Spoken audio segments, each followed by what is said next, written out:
అందరికీ నమస్కారం. ముందుగా ఈ వీడియోకి ఒక లైక్ కొట్టి మన ఛానల్ని సబ్స్క్రైబ్ చేసుకోండి. స్త్రీలు ఎంతగానో ఎదురు చూసే శ్రావణ మాసం వచ్చేసింది. ఈ నెల ఆగస్టు 13 నుండి సెప్టెంబర్ 11 వరకు శ్రావణ మాసం ఉంటుంది. ఈ నెల రోజులు లక్ష్మీదేవిని ఎలా పూజించాలి, ఎలాంటి విధి విధానాలు పాటించాలి, పూజా నైవేద్యాలు, పూజా పుష్పాలు, ఇలాంటి ఎన్నో ఆసక్తికరమైన శ్రావణ మాసం నియమాలన్నీ ఈ వీడియోలో క్లుప్తంగా తెలుసుకోండి. ముందుగా ఈ వీడియోకి ఒక లైక్ కొట్టి జై శ్రీరామ్ అని కామెంట్ చేయండి. శ్రీ మహావిష్ణువుకి అలాగే మహాలక్ష్మీదేవికి ఈ శ్రావణ మాసం అంటే అత్యంత ప్రీతికరమైన మాసం. ఈ నెలలో చేసే పూజలకు 1,000,000 రెట్ల పుణ్య ఫలితం లభిస్తుంది. కాబట్టి ఈ శ్రావణ మాసం నెల రోజులు స్త్రీలు తెల్లవారుజామునే నిద్రలేచి ఇంట్లో పూజ చేసుకోండి. ఈ శ్రావణ మాసంలో స్త్రీలు తమ ముఖానికి అలాగే కాళ్ళకు పసుపు రాసుకొని పారాని పెట్టుకోవడం వల్ల మీ ఇంటికి లక్ష్మి కల వస్తుంది. అలాగే ఈ శ్రావణ మాసం నెల రోజులు స్త్రీలు ఆకుపచ్చ రంగు మట్టి గాజులు ధరిస్తే సుమంగళి యోగం కలుగుతుంది. విశేషంగా ఈ శ్రావణ మాసంలో వచ్చే శ్రావణ మంగళవారం మరియు శ్రావణ శుక్రవారాల్లో అమ్మవారిని పూజించాలి. ప్రతిరోజు ఇంట్లో పూజ చేయకపోయినా ఈ 2 రోజుల్లో మాత్రం ఖచ్చితంగా ఇంట్లో దీపారాధన చేసుకోండి. అమ్మవారి అనుగ్రహం వెంటనే లభిస్తుంది. పూజ చేసే స్త్రీలు జుట్టు విరబోసుకోకూడదు. జడ వేసుకొని పువ్వులు ధరించి పూజలో కూర్చోవాలి. అంతేకాని తడి జుట్టుతో దీపారాధన అస్సలు చేయకండి.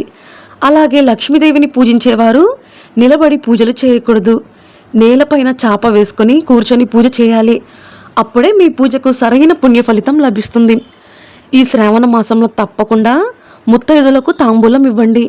ప్రతి శ్రావణ శుక్రవారం మీ ఇంటికి ముత్తైదులను పిలిచి పసుపు కుంకుమలు, గాజులు, పండ్లు తాంబూలంగా ఇవ్వండి. ఈ శ్రావణ మాసంలో లక్ష్మీదేవిని పూజించే ఆడవారు పగటిపూట అస్సలు నిద్రపోకూడదు. లేదంటే మీ ఇంటి ఐశ్వర్యం నశిస్తుంది. లక్ష్మీదేవికి తామర పూలంటే మహా ఇష్టం. కాబట్టి తామర పూలతో లక్ష్మీదేవిని పూజిస్తే అప్పుల బాధలన్నీ త్వరగా తీరిపోతాయి. అలాగే ఎర్రని గులాబీ పూలు, మందార పూలు మరియు గన్నేరు పూలతో లక్ష్మీదేవిని పూజిస్తే మీ ఇంటి ధనాకర్షణ పెరుగుతుంది. బిల్వ దళాలు కూడా లక్ష్మీదేవికి ప్రీతికరమైనవి.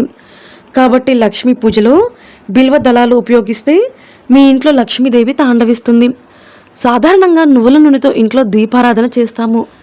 కానీ ఈ శ్రావణ మాసంలో లక్ష్మీదేవి ముందు నెయ్యి దీపాలు వెలిగించి పూజ చేస్తే చాలా మంచిది. అలాగే 5 ఒత్తులతో దీపం వెలిగించండి. మీ పూజకు రెట్టింపు పుణ్య ఫలితం లభిస్తుంది. లక్ష్మీ పూజలో తప్పకుండా కనకధార స్తోత్రం పారాయణం చేయాలి.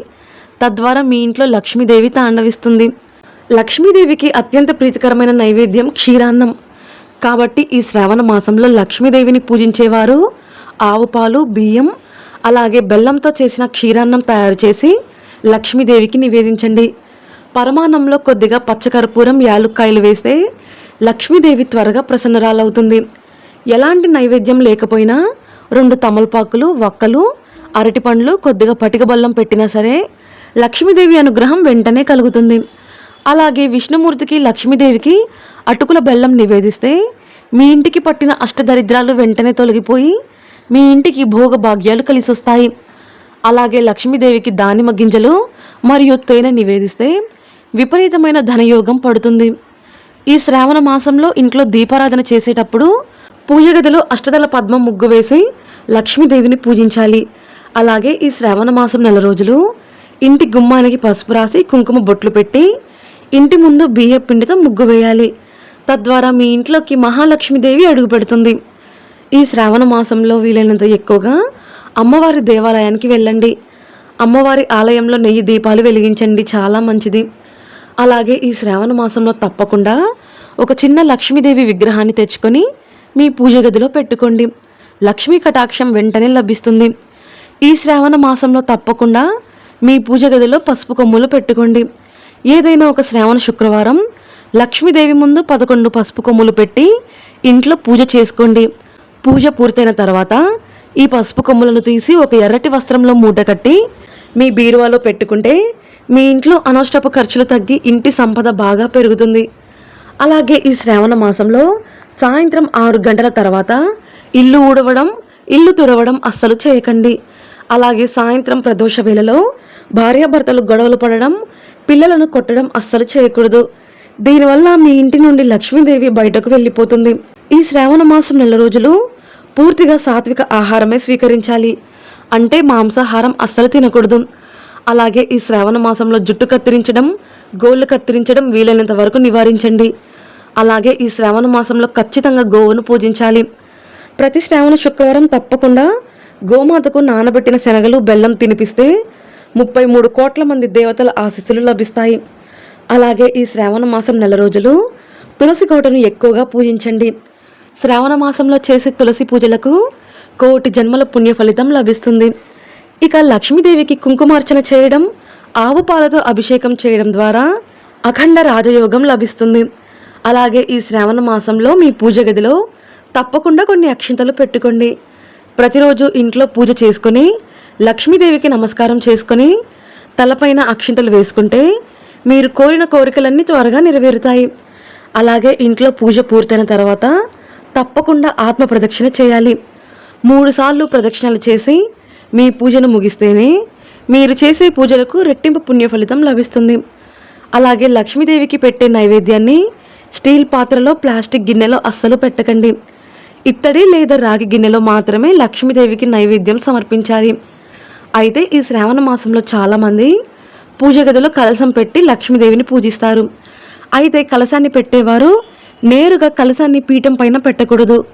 పీఠం పైన ముందుగా బియ్య పిండితో అష్టదళ పద్మం ముగ్గు వేసి దానిపైన బియ్యం పోసి ఆ బియ్యం పైన కలశాన్ని ప్రతిష్ఠించాలి. అలాగే ఈ శ్రావణ మాసంలో వ్రతాలు చేసే ఆడవారు ఖచ్చితంగా చేతికి తోరం కట్టుకోవాలి.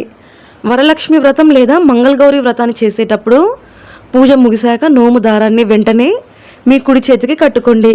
అప్పుడే మీరు చేసే వ్రతాలకు సంపూర్ణ లక్ష్మి కటాక్షం లభిస్తుంది.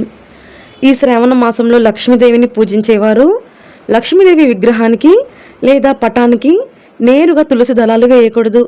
కేవలం విష్ణుమూర్తి ఉన్న చిత్రపటానికి మాత్రమే తులసి దళాలు సమర్పించాలి. ఈ శ్రావణ మాసంలో స్వచ్ఛమైన శ్రీగంధాన్ని లక్ష్మీదేవి పాదాలకు రాసి అమ్మవారిని పూజిస్తే లక్ష్మీదేవి ఎంతో సంతోషించి కోరిన వరాలను వెంటనే ప్రసాదిస్తుంది. అలాగే ఈ శ్రావణ మాసంలో స్త్రీలు ఖచ్చితంగా ఉపవాసం ఉండాలి. ప్రతి శ్రావణ శుక్రవారం లక్ష్మీదేవిని పూజించి ఉపవాసం ఉంటే చాలా మంచిది. అలాగే శంఖంలో ఆవు పాలు పోసి లక్ష్మీదేవికి అభిషేకం చేస్తే ఇక పట్టిందల్లా బంగారం అవుతుంది.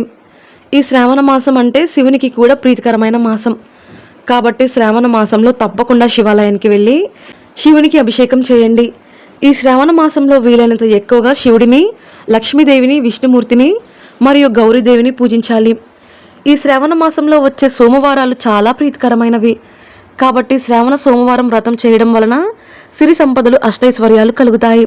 అలాగే ఈ శ్రావణ మాసంలో వచ్చే శ్రావణ మంగళవారం నాడు మంగళగౌరి వ్రతాన్ని చేస్తే ఆడవారికి దీర్ఘ సుమంగళి యోగం కలుగుతుంది. మీ భర్త ఆయుష్ పెరుగుతుంది. ఈ శ్రావణ మాసంలో ఈ విధంగా లక్ష్మీదేవిని పూజిస్తూ చిన్న చిన్న నియమాలు, పరిహారాలు పాటించండి. మీ ఇల్లంతా కనక వర్షంతో నిండిపోతుంది. ఈ వీడియో మీకు నచ్చితే లైక్ చేసి సబ్స్క్రైబ్ చేసుకోండి. జై శ్రీరామ్.